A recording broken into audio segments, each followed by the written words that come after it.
तो सब्सक्राइब करो और हर हफ्ते हॉरर को एंजॉय करो। बेल आइकन दबाना मत भूलना।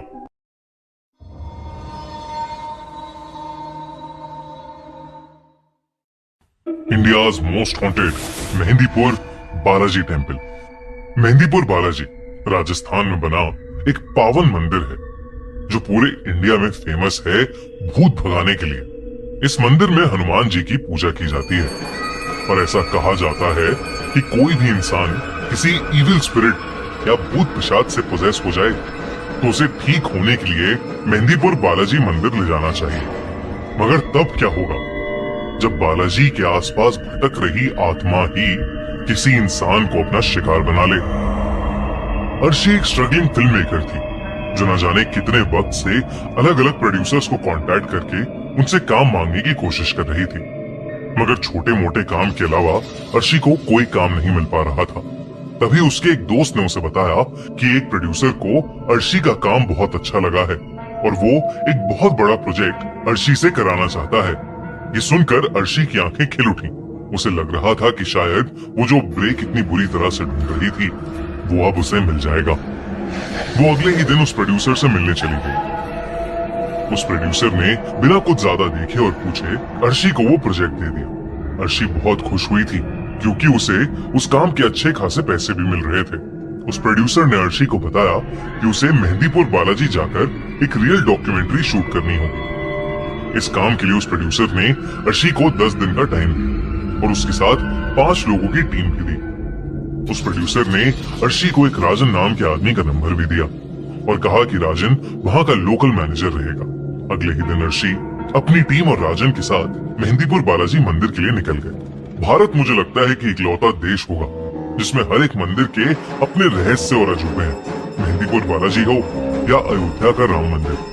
2017 के इस आर्टिकल के अकॉर्डिंग अयोध्या राम मंदिर की प्रेडिक्शन एक एस्ट्रोलॉजर ने सुप्रीम कोर्ट के वर्डिक्ट से 2 साल पहले ही कर दी थी। प्रेडिक्शन थी कि 2024 के जनवरी महीने में मंदिर बन जाएगा और ठीक ऐसा ही हुआ।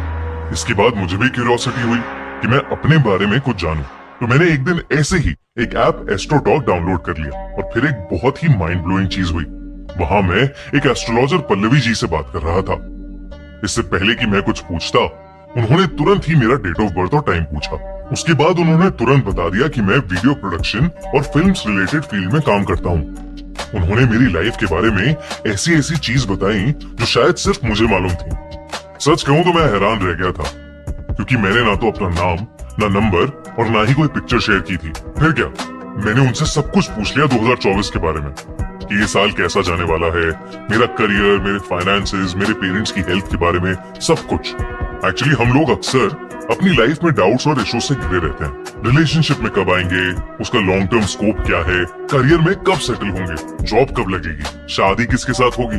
अगर आप भी इन सभी सवालों के जवाब में फंसे हो तो एक काम करता हूँ, मैं एस्ट्रोटॉक ऐप का डाउनलोड लिंक डिस्क्रिप्शन और पिन कमेंट में डाल देता हूँ, वहां से डाउनलोड कर लेना। पहली चैट भी फ्री मिल जाएगी इस लिंक से। अब कहानी आगे कंटिन्यू करते हैं। अर्शी मेहंदीपुर बालाजी मंदिर पहुंच गई थी, लेकिन मंदिर पहुंचते ही अर्शी को एक अलग ही सेंसेशन फील होने लगी।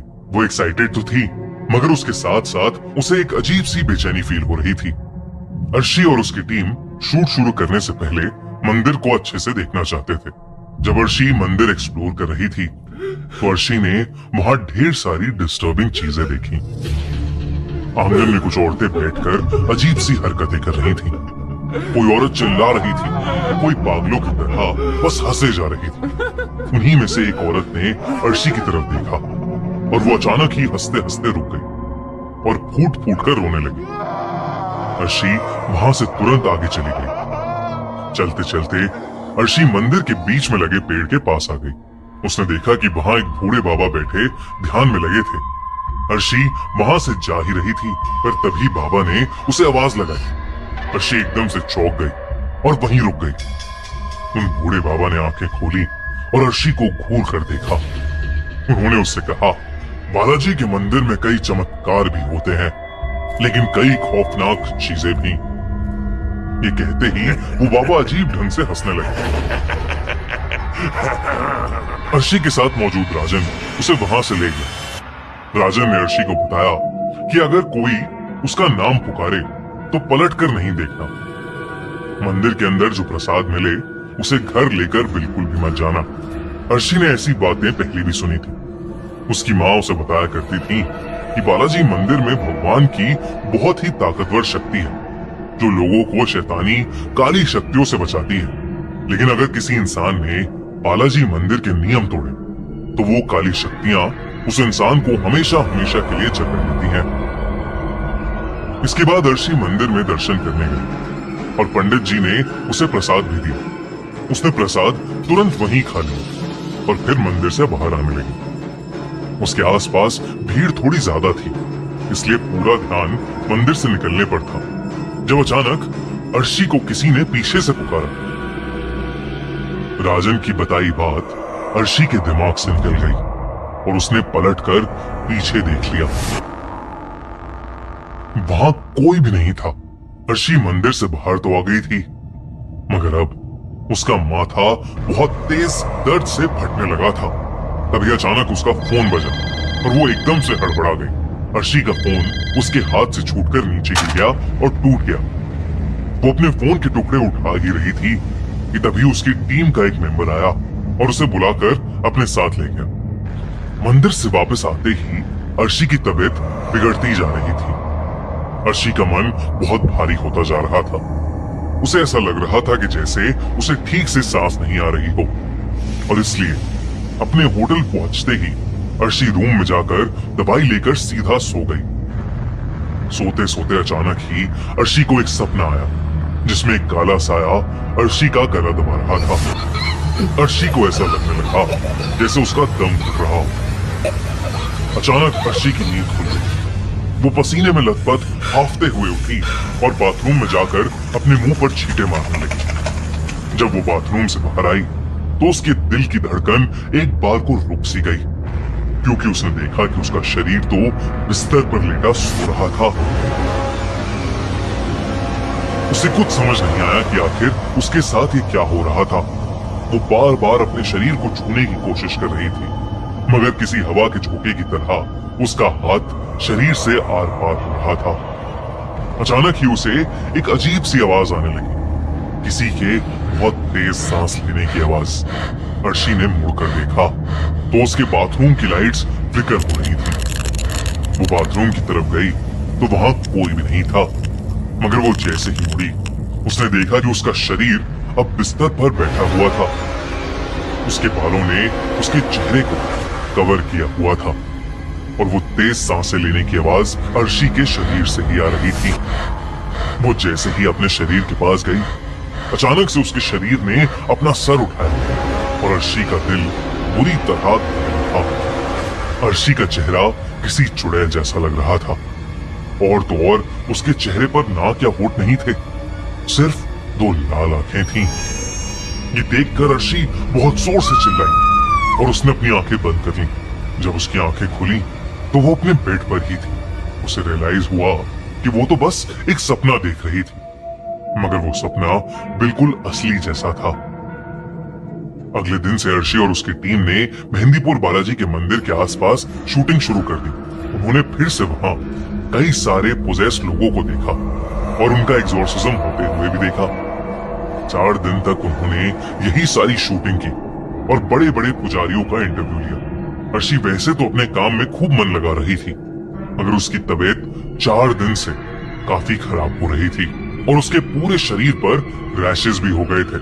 जब अर्शी मंदिर के सबसे बड़े पुजारी का इंटरव्यू लेने पहुंची तो उन्होंने उसे कमरे के अंदर आने से मना कर दिया और उन्होंने हड़बड़ी में मंदिर के स्टाफ से अर्शी को एक रूम में बंद करने को कह दिया। उस पुजारी ने बताया कि अर्शी पर किसी बहुत बुरी आत्मा का साया पड़ गया था और उसके शरीर के रैशेस कोई बीमारी नहीं, बल्कि धीरे धीरे उसके शरीर पर उस काली आत्मा के बढ़ते हुए कब्जे के निशान थे। अचानक ही कमरे में अकेली बंद अर्शी को धूल पड़ने लगे। उसकी आंखें एकदम लाल हो गईं और उसके शरीर के निशान अब पूरी तरह उसकी बॉडी पर फैल गए थे। अर्शी बेहद डरावनी लगने लगी थी। वो बार बार दरवाजे पर अपना सर मारकर दरवाजा पीटने लगी और अचानक से वो एक आदमी जैसी भारी आवाज निकालने लगी। वो उसी शैतानी आवाज में पुजारी को गाली देने लगी। पुजारी अपने साथ कुछ और पंडितों को लेकर उस कमरे में गए और अर्शी का एग्जॉर्सिज्म यानी झाड़ फूक करने लगे। ये पूरा प्रोसेस अर्शी की टीम रिकॉर्ड कर रही थी। अर्शी पूरी तरह पोजेस हो गई थी। वो बार बार अपना सर जमीन पर पटक रही थी। अचानक ही अर्शी बिल्कुल कंट्रोल से बाहर हो गई। पहले तो उसने अपनी टीम के कैमरे लिए और वो जमीन पर पटक कर तोड़, और फिर उसने वहां मौजूद एक पुजारी का गला पकड़ लिया और उसे हवा में उठा लिया। लेकिन बड़े पुजारी ने फौरन ही उस पर लाल मिर्च डाली। अर्शी ने पुजारी का गला जैसे ही छोड़ा, सबने उसे पकड़कर चेन से बांध दिया। 2 दिन तक एग्जॉर्सिज्म करने के बाद अर्शी के अंदर से वो काली आत्मा निकली। अर्शी ठीक तो हो गई, लेकिन वो बहुत कमजोर हो गई थी। उसे अपना एग्जॉर्सिज्म बिल्कुल याद नहीं था, मगर अपनी टीम की बातें सुनकर वो हैरान रह गई। इस इंसिडेंट के बाद अर्शी को उस डॉक्यूमेंट्री प्रोजेक्ट से हटा दिया गया और अर्शी ने फिल्में बनाने का सपना हमेशा हमेशा के लिए छोड़ दिया। पर अर्शी कभी समझ नहीं पाई कि उसके साथ ये सब क्यों हुआ और कैसे। आपको क्या लगता है? अगर आपको ये वीडियो अच्छी लगी तो हमारा चैनल सब्सक्राइब करना बिल्कुल मत भूलना।